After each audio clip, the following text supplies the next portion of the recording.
Hi everyone. So today we will learn how to change favicon in your next.js project. As you can see, I got a next.js project in vs16. If you go to source directory, inside the app directory, you will find favicon. I want to change it.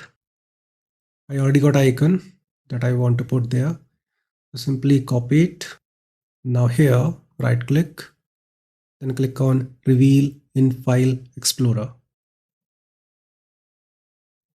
Go inside the app directory, and here you can delete this favicon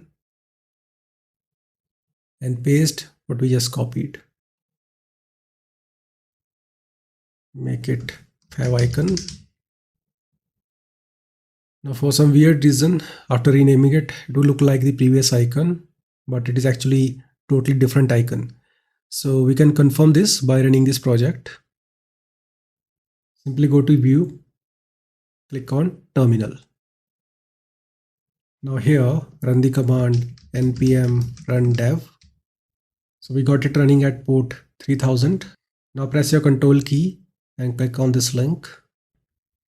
So here you can see we are getting a favicon, and that's all what you have to do to change favicon in your next.js project.